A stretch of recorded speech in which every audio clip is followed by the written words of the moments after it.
राज्याचे मुख्यमंत्री एकनाथ शिंदे यांची खास मुलाखत एबीपी माझाच्या कार्यकारी संपादिका सरिता कौशिक यांनी घेतलेली आहे। निवडणुकीच्या धामधुमीमध्ये मुख्यमंत्र्यांची ही खास मुलाखत तुमच्यासाठी। नमस्कार, मी सरिता कौशिक। आपल्याला माहिती आहे की महाराष्ट्रात असो किंवा देशभर सरकार येत असतात, जात असतात, कधी निवडणुकीच्या माध्यमातून येतात तर कधी काही दुसऱ्या माध्यमातून। मात्र महाराष्ट्रात 2022ला ज्या पद्धतीचं सत्तांतर झालं त्याची कल्पना सुद्धा नुसती राज्यातच नाही तर देशातही कोणी केली नाही आणि अजूनही त्याची चर्चा सुरू झाली की ती रंगतेच। आज त्या सत्तांतराचे जे सगळ्यात सत्तांतराची जी मूळ व्यक्ती होती ती आपल्या बरोबर आहे, राज्याचे मुख्यमंत्री एकनाथ शिंदे। शिंदेजी आजचा दिवस सुद्धा वेगळा आणि मोठा आहे। बाळासाहेब ठाकरेंचा स्मृती दिवस आहे आणि खरं बघितलं तर बऱ्याच गोष्टी ह्या काळात घडलेल्या आहे आणि त्यानंतर आजचा दिवस तुम्ही ते सत्तांतराचं बोलताय आणि त्या दिवशी बाळासाहेबांचा स्मृती दिन आहे आणि तुम्ही निवडणुकीला सामोरं जात आहात पहिल्यांदा हे सगळं केल्यानंतर महाराष्ट्राच्या काय भावना आहे आजच्या दिवशी तुमच्या मनात? नाही, माझ्या मनामध्ये एकच भावना आहे, महाराष्ट्राचा विकास। या महाराष्ट्रातल्या जनतेला त्यांच्या जीवनामध्ये चांगले दिवस आणणे, सुखाचे, समाधानाचे, प्रत्येक घटकाला न्याय देणे आणि मी आज समाधानी आहे। आज बाळासाहेबांची खरं म्हणजे स्मृती दिवस आहे आणि आम्ही जो उठाव केला होता त्याच्या मागे पण तेच कारण होतं। बाळासाहेबांचे विचार, बाळासाहेबांची वैचारिक भूमिका त्यांनी सोडली आणि काँग्रेस बरोबर सरकार बनवलं। मॅन्डेट लोकांनी बीजेपीने शिवसेनेला दिलं होतं। बाळासाहेबांची भूमिका काय होती? काँग्रेस बरोबर कधीही आपल्याला संगत करायची नाही आणि मग असंघर्षही संगत झाली आणि म्हणून आम्हाला शिवसेना वाचवण्यासाठी, शिवसेनेचं खच्चीकरण थांबवण्यासाठी आमदारांना पुन्हा निवडून यायचं आहे। कुठल्या तोंडाने आमदार जातील? 2.5 वर्षात एक काम नाही, मतदारसंघात विकास नाही, योजना नाही, म्हणून आम्ही तो निर्णय घेतला। तो निर्णय कठीण होता, सोपा नव्हता। सरकार आज सत्तेमध्ये असलेलं सरकार सोडणं, मी मंत्री होतो, 6-7 आणखी मंत्री होते माझ्यावर, लोक सत्तेच्या बाजूने जातात, आम्ही सत्तेच्या विरुद्ध गेलो का? विचाराशी प्रतारणा झाली म्हणून आणि तो इतिहास झाला। आज ते आम्ही केल्यानंतर त्याची नोंद जगभरात झाली। पण आम्ही नुसते काहीतरी मिळालं पाहिजे, पद मिळालं पाहिजे, मुख्यमंत्री पद मिळालं पाहिजे किंवा काहीतरी त्यासाठी नाही केलं। आम्ही विचारधारा त्याच्यावर तडजोड नाही केली। तुमचं एक वाक्य इतक्यात खूपच गाजलं, ते म्हणजे की मला हलक्यात घेतलं आणि मी सरकार उलटवलं। हलक्यात घेणं म्हणजे नक्की काय? मी त्यांना सांगत होतो की आपण शिवसेना भाजपा म्हणून लढलो आहे, आपण मोदीजी आणि बाळासाहेबांचे फोटो लावून प्रचार केलाय आणि लोकांनी आपल्याला त्याचमुळे मतदान केलंय। आपण झालं गेलं आता जाऊ द्या, पुन्हा आपण शिवसेना भाजपचं सरकार आणूया, पुन्हा आपण झालं गेलं विसरून जाऊया। तेव्हा काय मी मुख्यमंत्री झालो असतो? नसतो। पण मग त्यावेळेस त्यांना असं वाटलं असेल, हा काय बोलतोय, याला काय महत्व द्यायचं, याला काय माहित आहे। आणि मग जेव्हा मी 3-4-5 वेळा बोललो आणि जेव्हा मला कळलं की आता काही बदल होणार नाही, मग लोकांना आणि आमदार सातत्याने माझ्या बरोबर आग्रही होते, त्यांना भीती होती, आम्ही काय फेस करणार, निवडणूक कशी लढवणार, कुठल्या मुद्द्यावर लढवणार आणि आम्ही मतदारसंघामध्ये काय काम करणार, फंड नाही, इकडे विचारधारा सोडली। मग ते आम्ही तो निर्णय घेतला। खरं तर लोकसभेमध्ये एक मोठा निकाल लागणार होता तुमच्यासाठी, ती म्हणजे खरी शिवसेना कोणाची, जनतेच्या मनातली। आपला स्ट्राईक रेट उद्धव ठाकरेंपेक्षा जास्त आला, त्यामुळे ह्या निवडणुकीत मनातली भीती कमी झाली का? बिलकुल साहजिक आहे, कारण शिवसेनेचा मूळ जो बेस आहे, बेस वोटर, तो आज आमच्याकडे आलाय। 13 जागांवर आम्ही समोर फाईट केली, 7 जागा आम्ही जिंकलो, जास्त जिंकलो। स्ट्राईक रेट आमचा जास्त आहे, वोट शेअर आमचा जास्त आहे. कोकणामध्ये एकही जागा त्यांना मिळाली नाही. संभाजीनगर 3ऱ्या नंबरला गेले, ठाणं गेलं. हे सगळं जे आहे ते आज समाधानकारक आहे, कारण लोकांनी आम्हाला फेवर केलं, लोकांनी आमच्या बाजूने मॅन्डेट दिलं. काम करणारा मुख्यमंत्री, काम करणारा पक्ष म्हणून शिवसेना आणि धनुष्यबाणाला त्यांनी मतदान केलं. आता आम्हाला याच्यात समाधान आहे. त्यांना मुंबईतल्या टेंडरमधला स्ट्राईक रेटमध्ये जास्त समाधान आहे. त्याला आम्ही काय करणार? म्हणजे खरं तर जेव्हा तुम्ही म्हटलं की हलक्यात घेऊ नका, तेव्हा तो काही भाजप किंवा दादांना इशारा नव्हता ना? मला हलक्यात घेतलं तर मी सरकार नाही. आता मी मुख्यमंत्री आहे तर मी त्यांना कशाला इशारा देईन?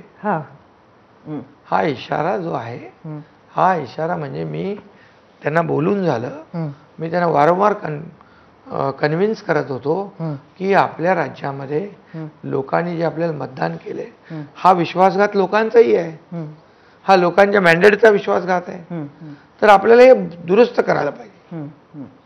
बघा, काही चुका होतात, वेळेवर दुरुस्त केल्या तर त्यातून चांगलं घडतं. तो माझा प्रयत्न होता प्रामाणिक.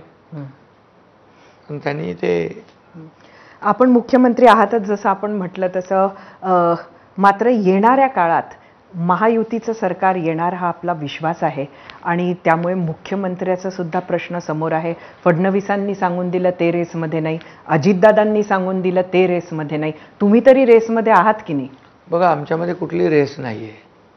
आमचा उद्देश एवढाच आहे, या राज्याला पुढे न्यायचं असेल तर या राज्यामध्ये एक विचाराचं सरकार पाहिजे, केंद्रात आणि राज्यात महायुतीचं सरकार आणणं हेच आमचं टार्गेट आहे. बाकी आमच्यामध्ये कुठली रेस नाही. आमची रेस आहे विकासाची. मला काय मिळाले यापेक्षा मी राज्याला काय देणार, महाराष्ट्राला काय देणार, या महाराष्ट्राचा सर्वांगीण विकास कसा होणार, याच्यावर आम्ही काम करतो. शिंदेसाहेब, मात्र एक असं वाटतं की फडणवीसांनी म्हटलं की ज्या पक्षात जास्त आकडे येतील त्यालाच मुख्यमंत्रीपद मिळेल असंही नाही. त्यामुळे नक्की काय फॉर्म्युला ठरलाय? नक्की काय फॉर्म्युला आहे? नक्की आमचं एवढंच आहे, 23 तारखेला 23 तारखेला जास्त जागा आणून महायुतीचं थम्पिंग मेजॉरिटीने सरकार आलं असं हे नंतर सगळं आलं असं आपण गृहीत धरू. तर मग आल्यावर आपण भेटू ना. मुख्यमंत्री कसं आल्यानंतर भेटू आपण. येणारच आहे 100%. ही काळ्या दगडावरची भगवी रेख आहे, याच्यात काही चेंज नाही. कारण आम्हाला विश्वास आहे 2-2.25 वर्षात आम्ही केलेलं काम आणि 2.5 वर्षात त्यांनी बंद पाडलेलं काम आणि आम्ही सुरू केलेलं काम, आम्ही केलेल्या कल्याणकारी योजना या लोकांच्या मनामध्ये आता एकदम घर केलेलं आहे. आणि लोकांनी ठरवलंय या राज्याला पुढे न्यायचं असेल, प्रगती करायची असेल तर महायुती ही काळाची गरज आहे. शिंदेसाहेब, आपण नेहमीच विकासावर मतं मागत आले आहात. लोकसभेतही आपण तेच केलं, आत्ताही आपण तेच करत आहात. मात्र ही विकासावर मतं मागत असतानाच समोर, आणि तो विकास खरं तर जनतासुद्धा आपल्या डोळ्यांनी बघते, समृद्धी महामार्ग असो, इतर रस्ते असो, इतर पोस्टल आहे, अटल सेतू आहे, मेट्रो आहे, सगळं. पण हे असताना दुसऱ्या बाजूनं जो प्रचार होतोय तो अत्यंत भावनिक पद्धतीनं होतोय. मग शरद पवार कधीतरी आपले शेवटची निवडणूक आहे अशा पद्धतीचं वक्तव्य करतात. उद्धव ठाकरे अगदी आपल्याला माहिती आहे की माझा पक्ष घेतला, माझ्या वडिलांच्या नावावर मतं मागतात ते, तिथपासून तर बॅगपर्यंत. पण जनता खरं तर भावनिक असते आणि त्यामुळे हा फक्त विकास हा इनफ आहे का? बघा, विकास आम्ही करतोय ते लोकांच्या समोर आहे. आज लाडक्या बहिणी समोर आहेत, लाडके भाऊ, शेतकरी सगळे आहेत. आता त्यांच्याकडे मुद्देच नाही आहेत. यांनी हे केलं नाही हे म्हणण्यासाठी जागा नाही. आम्ही ओपनचे आवाहन केलंय की तुम्ही सांगा 2.5 वर्षात तुम्ही काय केलं, आम्ही 2-2.25 वर्षात काय केलं. दूध का दूध, पाणी का पाणी होऊन जाऊ दे. बोलतात त्याच्यावर नाही. हे इमोशनल कार्ड, आमचं चोरलं काय, चोरलं काय, काय खेळ आहे, लहान खेळण्यातलं काय, खेळणी चोरली आहेत कोणाची. ह्याच्यामध्ये हे लहान मुलांसारखं रडणं आहे. आणि जे आम्ही केलं ते खुलेआम केलं आणि महाराष्ट्रातल्या जनतेच्या मनातलं केलं आम्ही. बाळासाहेबांच्या, दिघे साहेबांच्या जे विचार आणि त्यांचे आदर्श आहे ते आम्ही केलंय. हे काय ते काय झोपले होते तेव्हा? त्यांना मी सांगितलं होतं ना आपण हे करूया म्हणून. मग असा पक्ष चोरला आहे काय? ते काय पक्ष म्हणजे काय खेळणं आहे का खेळ आहे? काय बॅग आता बॅगेच रोज लावलंय चालू अरे त्यांचं रुटीन वर्क आहे. ते सगळ्यांच्या बॅगा चेक करतायत. आम्हाला माहित आहे त्यांच्या बॅगा बाहेर जाताना त्या बॅगेत काही नसणार. घरी येतानाच्या बॅग चेक करायला पाहिजे. त्यांना घेणं माहित आहे, देणं नाही. आज शरद पवारांनी एक खूप मोठं वक्तव्य केलं. त्यांनी असं म्हटलं की भाजप आणि सेनेची युती तोडणं हाच आमचा एम होता आणि त्याच रणनीतीचा भाग म्हणून 2014 मध्ये आम्ही भाजपाला बाहेरून पाठिंबा दिला होता. तुम्हाला त्यावेळेला असं काही वाटत होतं का की असं काही करण्याचा त्यांचा प्रयत्न 2014 ते 2019 मध्ये आपल्याला वाटलं का कधी? बघा, पवार साहेबांची जे बोलतात ते एक वेगळं करतात. त्यांचा आतापर्यंतचा अनुभव आहे. आणि खरं म्हणजे आम्हाला पक्ष फोडला, पक्ष चोरला हे म्हणण्यापेक्षा यापूर्वी काय काय स्थित्यंतर झालेली आहेत, काही घटना घडलेल्या आहेत, तुम्ही त्याच्यावर प्रकाश टाकला पाहिजे. आम्ही जे केलं आम्ही खुलेआम केलं. नाही, त्यांचं म्हणणे त्यांना फोडायचा होता, त्यांना तुमची युती तोडायची होती भाजपा बरोबर आणि म्हणून जे 2014चं हां, आणि म्हणून तेव्हा त्यांनी भाजपला जे बाहेरून पाठिंबा दिला होता त्याचं कारणच हे होतं की ते खडा टाकून पाहत होते की त्यामुळे तुमच्या दोघांमध्ये दुरावा निर्माण होईल का. आता शिवसेना आणि काँग्रेसनी त्यांची युती करायची होती. हां, किती वर्षापूर्वी ठरवले बघा. आम्ही जे करतो ते एकदम स्पष्ट मनाने, स्वच्छ मनाने करतो. आमच्यामध्ये सत्तेसाठी, खुर्चीसाठी कुठली तडजोड आम्ही केली नाही आणि करणारही नाही. आजच उद्धव ठाकरे हे म्हणाले की आता तुम्हाला कळेल की भाजप कसं वापर करते आणि फेकून देते. मला वाटतं तो अनुभव तर मी सांगितला पाहिजे. वापरू आणि फेकलं.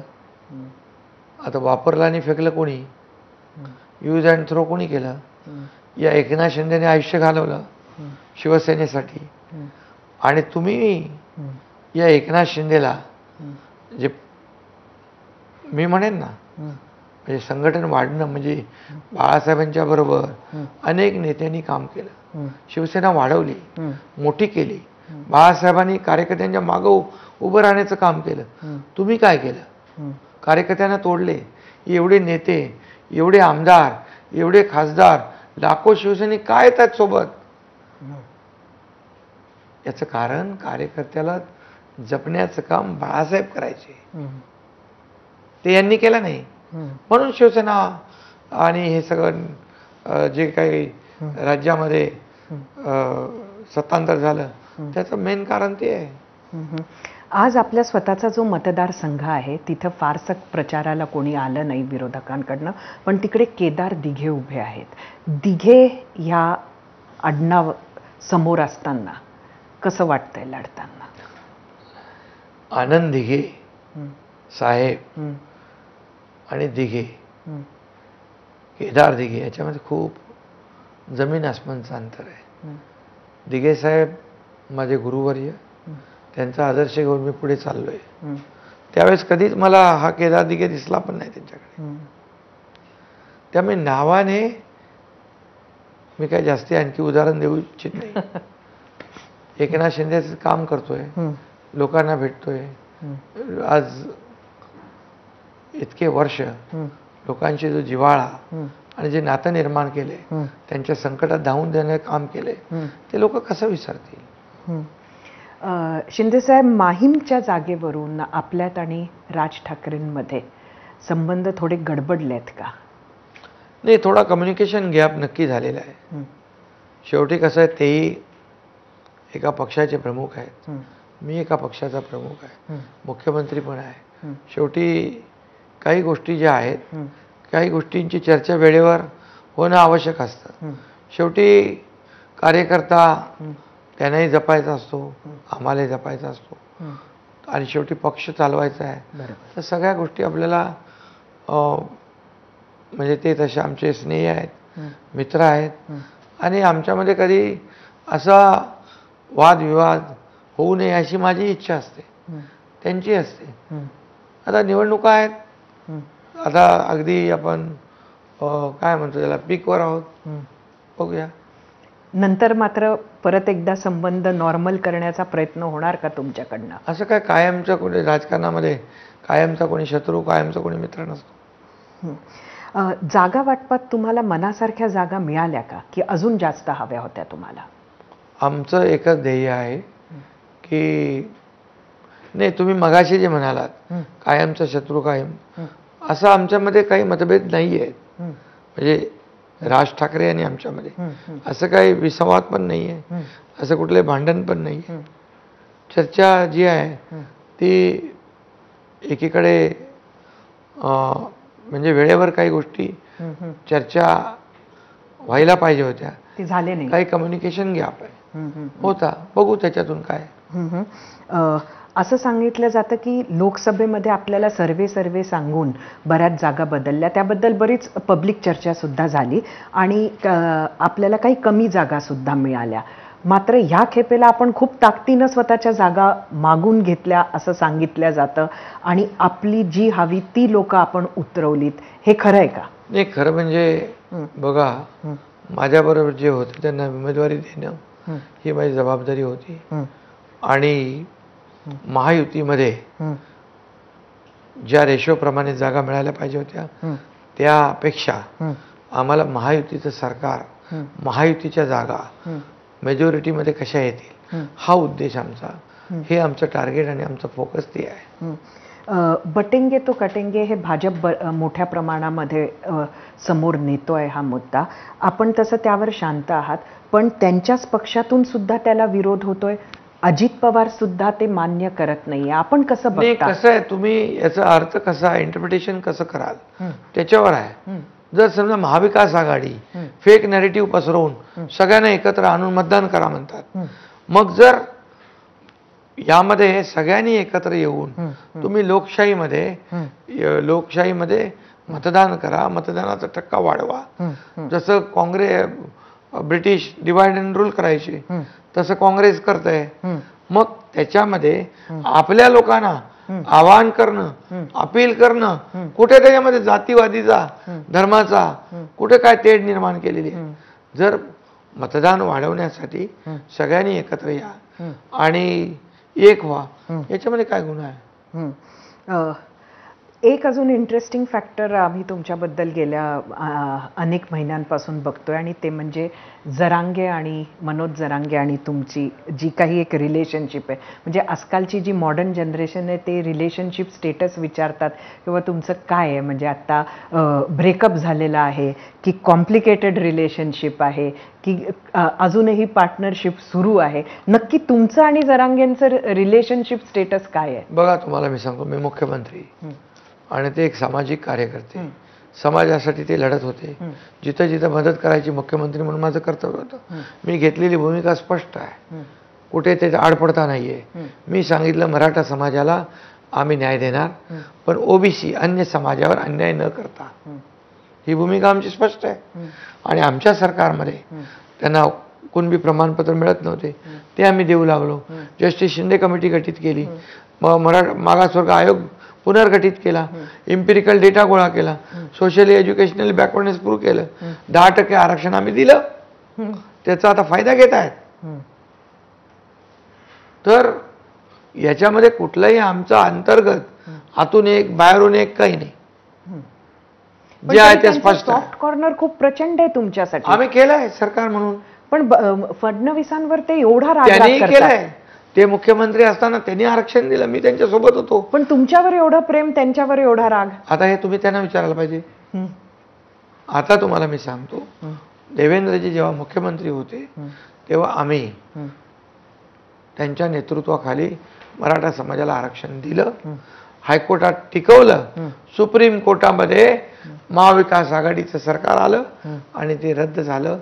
हे त्यांचं अपयश आहे. आणि मी आपल्याला सांगतो, आतापर्यंतच्या राज्यकर्त्यांना संधी होती मराठा समाजाला आरक्षण देण्याची, दिलं नाही.